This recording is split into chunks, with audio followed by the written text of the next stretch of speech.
A week. High Power 102.7 FM, the voice that echoes through every home, every heart. From the streets to the studio, we bring you real talk, real music, and real moments. We are not just a station, we are a movement.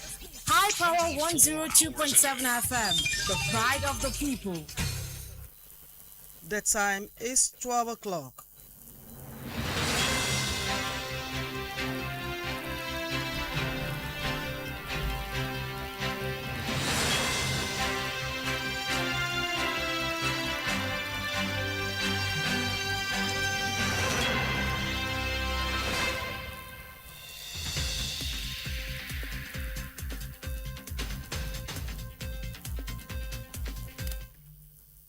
Good afternoon. Here is iPower 102.7 FM Midday News. I am Olukemi Ajibola. First, the headlines. INEC uncovers preparation ahead of 2027 general elections. Senate endorses FRSC bill. On the foreign scene, 8 people lose lives to U.S. attack. And in sport, FIFA makes firm plan. Details of these and more in a moment. Please stay tuned.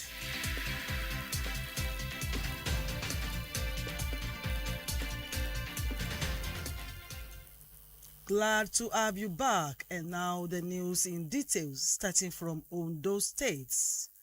Farmers and market operators in Ondo State have criticized the soaring cost of tomatoes, blaming the absence of government regulation and standardization of the value chain.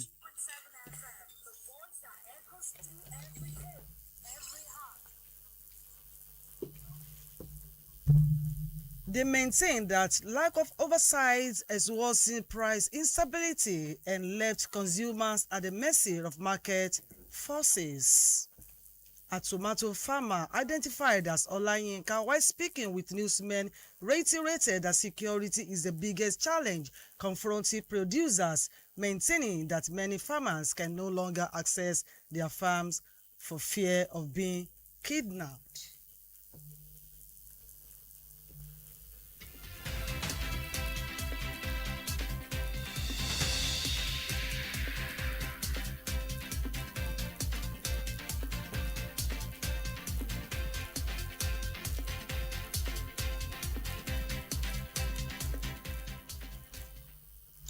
In preparation for the 2027 presidential elections, the Independent National Electoral Commission, INEC, has commenced early procurement of materials, redrawing of security plans, and review of processes to ensure that the glitch that occurred during the transmission of results to the INEC result viewing portal in 2023 does not recur.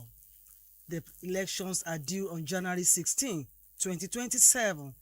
Governorship and House of Assembly elections will follow on February 6. Campaigns for the first set of elections will open on August 13, while campaigns for the second round will commence on September 9. And to the road safety matter, the Senate has endorsed a bill of the Federal Road Safety Corps Amendment 2026, proposing a 50,000 fine for anyone convicted of hawking, trading, or preaching inside commercial vehicles. The bill, which seeks to strengthen road safety enforcement and curb practices considered capable of distracting drivers, now awaits presidential assent. If signed into law, the legislation will also impose a 50,000 fine, 6 months imprisonment, or both on motorists who refuse to cooperate with officials of the FRSC during roadside break tests conducted on reasonable suspicion. The amendment forms part of a broader review of the FRSC Act aimed at increasing compliance with traffic regulations, reducing road crashes, and enhancing safety of Nigerian roads through stiffer penalties for traffic offences. And the federal government has renamed the Lagos-Calabar Coastal Highway as the President Bola Tinubu Coastal Highway. The Minister of Works, David Umahi, said the decision was taken in recognition of the President's long-standing vision for the project. Umahi announced that the development during a media briefing in Abuja, where he also disclosed that President Tinubu had approved a 400 kilometers extension of the Fourth Legacy Highway and the restructuring of sections of the Lagos-Ibadan Expressway.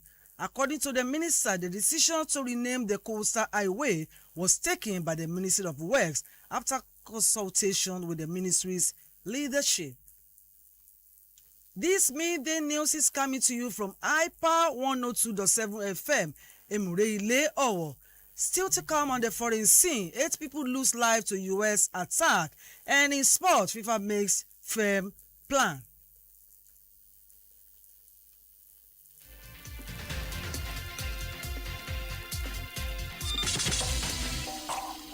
Whether you're tuning in for breaking news, in-depth analysis, or community updates, Hyper 102.7 FM remains your most trusted source. Because when it comes to news, the truth matters. Hyper FM 102.7.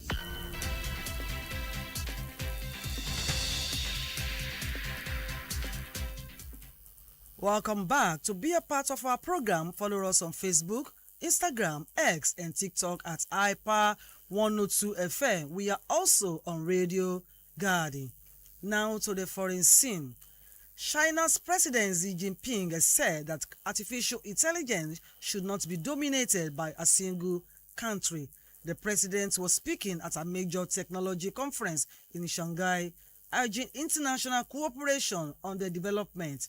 Chinese AI models are catching up to the most powerful United States offerings and attracting global users with low costs. However, how to govern the sector has become a key question as concerns grow over military AI deployment or its use by hackers and terrorists. Still on the foreign scene, the United States has carried out major strikes on Iran for the 6th night in a row, killing at least 8 people and wounding 20 others. Civilian infrastructure, including power facilities and a train station, has been hit. Iran's army says it has targeted a U.S. aircraft at a military base in Bahrain, while Kuwait's army says it is responding to missiles and drone attacks. A child was said to have been injured by falling missiles debris after his army thwarted incoming Iranian attacks. And to the sport, FIFA is investigating the Argentina men's national football team following their 2-1 World Cup semi-final victory over England with a banner references the Falkland Islands. Reports say that this means the players are unlikely to be banned ahead of Sunday's final against Spain. Abyssinians were trailing in the semi-final clash until the 85th minute when Enzo Fernandez cancelled out Anthony Gordon's opener. Article 34.3 of the World Cup rules prohibit the display of any political message for slogan by players foreign during or after match. To end the IPA 102.7 FM Midday News, let's take another look at the main points. We told you in the course of the bulletin that the Independent National Electoral Commission, INEC, has commenced early procurement of materials, withdrawing of security plans, and review of processes to ensure that the glitch that occurred during the transmission of results to the INEC result viewing portal in 2023 does not recall.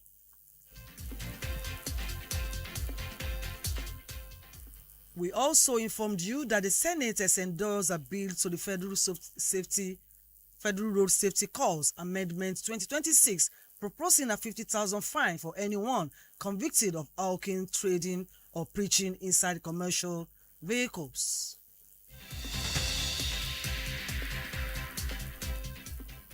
On the foreign scene, the United States has carried out major strikes on Iran for the 6th night in a row, killing at least 8 people and wounding 20 others.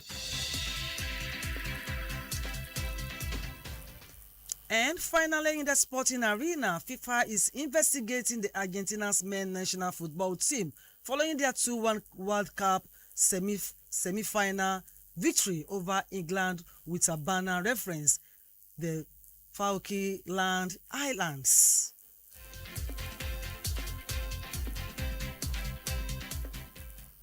That was the iPower 102.7 FM Midday News, edited and read by Olukemi Ajibola. Join us at 7 p.m. for more updates. Thanks for listening. Good afternoon.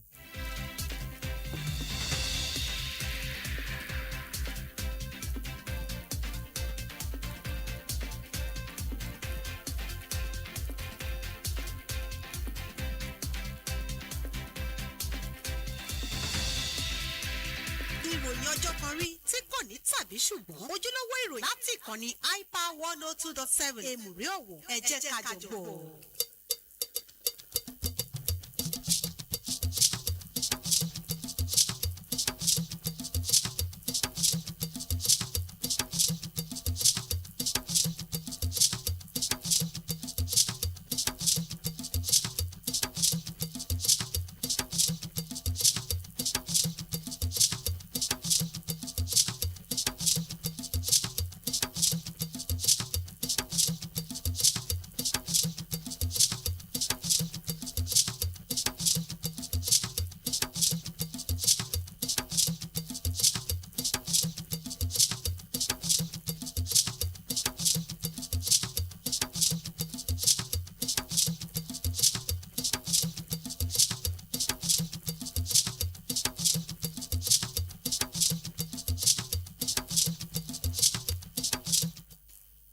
ẹ káàsán ìròyìn ọjọ́ kan rí láti iléeṣẹ́ rédíò iPower 102.7 FM.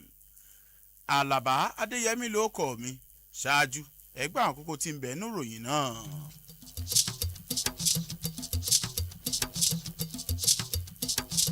Àjọ elétò ìdìbò ṣíṣọ lójú ìgbáradì fún ìdìbò ọdún tó ń bọ̀.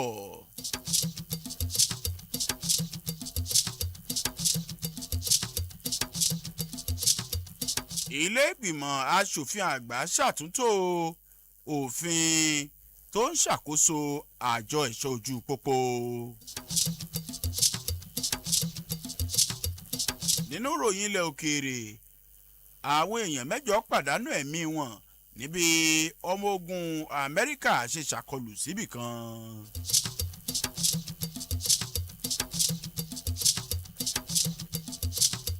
Nínú eré ìdárayá, àjọ FIFA ṣe àlàkalẹ̀ tuntun. Ẹ̀kúnrẹ́rẹ́ ìròyìn ń bọ̀ láìpẹ́, ẹ má yí kúrò ń bẹ̀.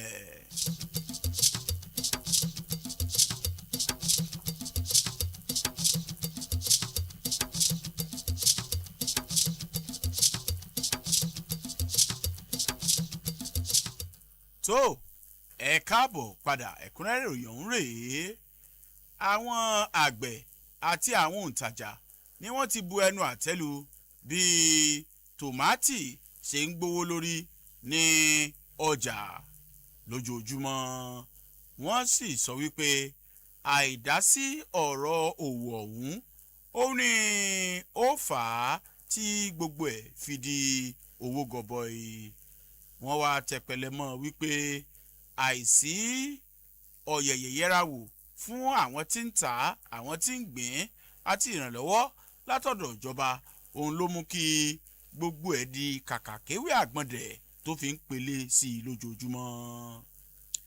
Ẹnìkan tí ó jẹ́ àgbẹ̀ onítìmátì tó dárúkọ ara rẹ̀ gẹ́gẹ́ bí Ọláyínká, òun ni ó ṣàlàyé fún àwọn oníròyìn wípé àìsí ààbò ohun gan ni wàhálà tí ó lágbára jù tó ń mú kí owó tòmátì di àìjírí àìjíkò lọ́jà lójoojúmọ́.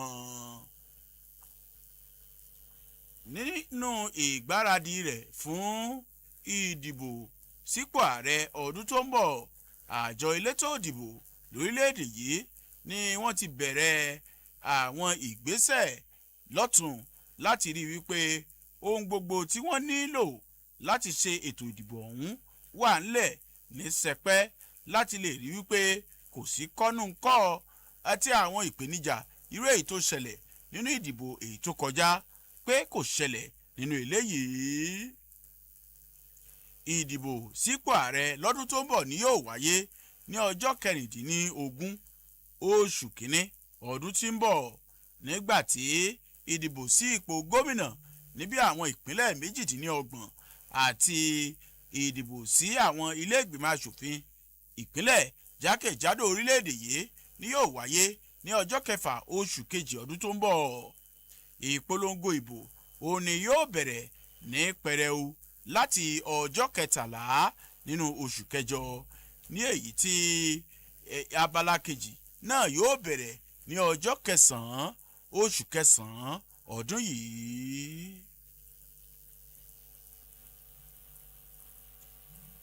ilé ìgbìmọ̀ asòfin àgbà lórílẹ̀‐èdè yìí ó ní wọ́n ti ṣe àtúntò sí òfin tí ń ṣàkóso ẹ̀ṣọ́ ojú pópó ti ìjọba àpapọ̀ ní èyí tí wọ́n pè ní àtúntò sí òfin àjọ ẹ̀ṣọ́ ojú pópó ti ọdún 2026 ní èyí tí wọ́n sọ ọ́ di èèwọ̀ fún ẹnikẹ́ni láti tajà ṣe káràkátà polówó ọjà tàbí máa wàásù nínú àwọn ọkọ̀ àkérò.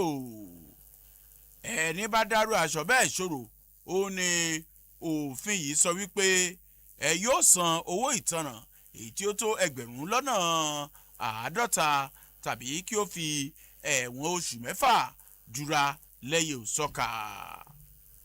àtúntò yìí bí ó bá di àbádòfin ni yóò sọ ìwàásù inú bí ó bá di òfin òun ni yóò sọ ìwàásù inú ọkọ̀ tàbí ìtajà tàbí ìpolówó ọjà di èèwọ̀ fún tẹ̀rù tọmọ. ìjọba àpapọ̀ orílẹ̀-èdè yìí ó ní ó ti sọ òpópónà tó lọ láti ìlú Èkó sí Kàlàbà èyí tí wọ́n ń ṣe lọ́wọ́ ní orúkọ ààrẹ tí ń bẹ lórí àlééfà lọ́wọ́ Bọ́lá Tinubu. mínísítà fún ọ̀rọ̀ iṣẹ́ òde David Umahi ó ní ó kéde èyí pé láti fi mọrírì iṣẹ́ takuntakun èyí tí ààrẹ ọ̀hún ṣe. Umahi ó sọ eléyìí nígbà tí ó ń bá àwọn oníròyìn sọ̀rọ̀ nílùú Àbújá tí ó sì tún kéde wípé ìjọba àpapọ̀ ni ó ti buwọ́lu ọ̀nà tí ó tó kìlómítà 400 gẹ́gẹ́ bí èyí tí yóò jẹ́ ọ̀kan gbòógì nínú àwọn iṣẹ́ málegbàgbé tí ìjọba tí ń bẹ lóde yìí ṣe. gẹ́gẹ́ bí mínísítà ọ̀hún ṣe sọ yíyí orúkọ ọ̀nà yìí padà ó ní wọ́n ṣe lẹ́yìn ìgbà tí wọ́n béèrè ọ̀rọ̀ lọ́wọ́ gbogbo àwọn ẹni ọ̀rọ̀ kàn. ìròyìn ọjọ́ kan rí òun lẹ̀ ń gbọ́ láti iléeṣẹ́ rédíò hyper 102.7 FM èèmùrè ilé ọ̀wọ̀ bá a bá padà dé ẹ̀ láǹfààní láti gbọ́ níròyìn ilẹ̀ òkèèrè bí àwọn 8 ṣe pàdánù ẹ̀mí wọn nínú àkọlù tí iléeṣẹ́ ọmọ ogun Amẹ́ríkà ṣe ságbègbè kan.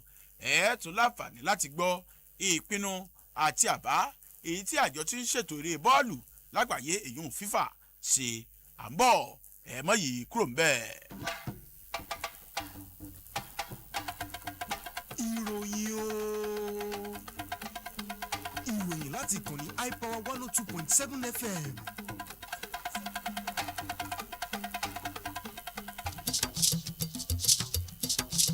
tó ẹ káàbọ̀ padà láti máa tẹ̀lé wa àti láti máa rí wa wò bí ìran nígbà gbogbo ẹ lọ́ mọ̀ tẹ̀lé wa lórí ìtàkùn ìbádọ́rẹ̀ẹ́ Facebook, Instagram, X àti TikTok pẹ̀lú àdírẹ́sì @hyper1027 FM ẹ sì lè mọ̀ gbọ́ wa ketekete jákèjádò àgbáyé lórí ìtàkùn ìgbọ́ rédíò Radio Garden, Zino Radio àtàwọn ìtàkùn ìgbọ́ rédíò míì. Ìròyìn tẹ̀ sọ́wọ́ wájú. Ààrẹ orílẹ̀-èdè China Xi Jinping ó ní ó ti sọ wípé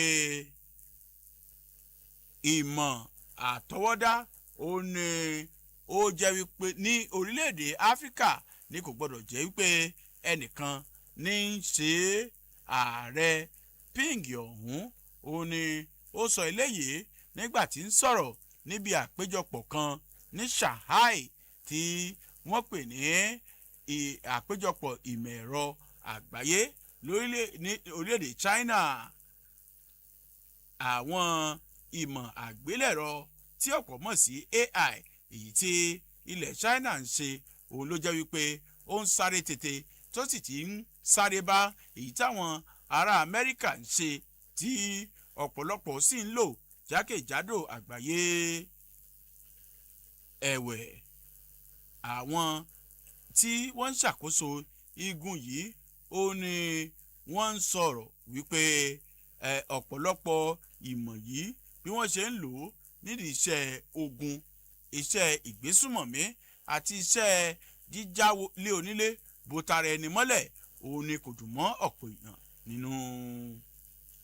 Ààrẹ orílẹ̀-èdè Amẹ́ríkà ni ó tún ti pàṣẹ àkọlù kan o sí àwọn ibì kan níbi tí ó jẹ́ wípé èèyàn 8 ti gbèkúrú jẹ lọ́wọ́ ẹbọra tí àwọn 20 sì farapa yánnayànna. Àwọn ará ìlú àti àwọn ojúkò kọ̀ọ̀kan ni ó faragbá nínú ìṣẹ̀lẹ̀ yìí. Àwọn àjọ ológun Iran ni wọ́n sọ wípé àwọn náà ti ṣàkọlù sí àwọn ọkọ̀ òfurufú àti àwọn ibùba ti ológun Amẹ́ríkà ní orílẹ̀-èdè Bahrain àti ní agbègbè Kuwait. Ọmọ kékeré kan òun ni wọ́n sọ wípé ó wà lára àwọn tí ó ṣèṣe lẹ́yìn ìgbà tí àwọn bàálù aládàáfò àti àwọn àdó olóró aládàáfò tí wọ́n balẹ̀ ní agbègbè tí àwọn ohun tí wọ́n fi ránṣẹ́ doríkọ.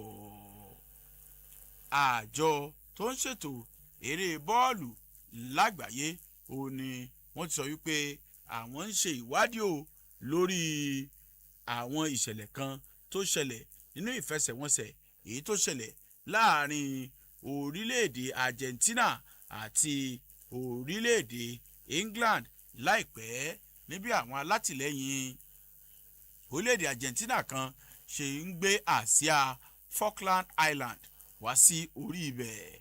Ìròyìn sọ wípé àwọn agbábọ́ọ̀lù tí ó ṣe irú ìwà yìí ni ó ṣeéṣe kí wọ́n gba ìjìyà kan tàbí èkejì ṣùgbọ́n kò sí ẹni tí ó rí àrídájú pé wọ́n lè sọ wípé kí wọ́n má gba ìdíje àṣekágbá.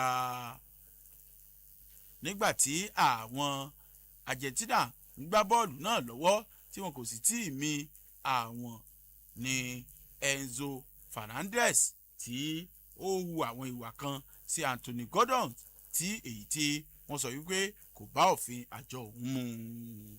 Ká tó mú ìròyìn ọ̀sán yìí wá sí apá kan ẹ gbọ́ àwọn kókó àmẹ́nubà lẹ́ẹ̀kan sí i.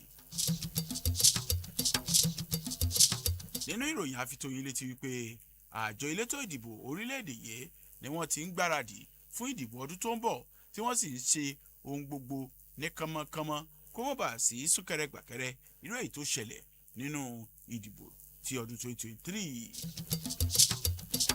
A tún fi tó yín létí pé àbádòfin kan ní èyí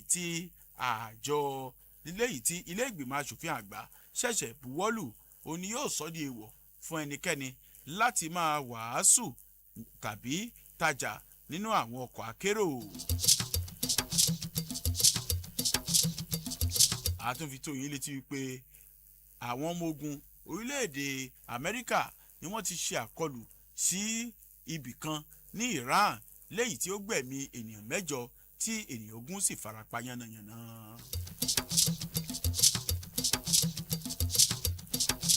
nínú eré ìdárayá àfitóyin létí wípé àjọ FIFA ni wọ́n ń ṣe ìwádìí lórí bí àwọn alátìlẹyìn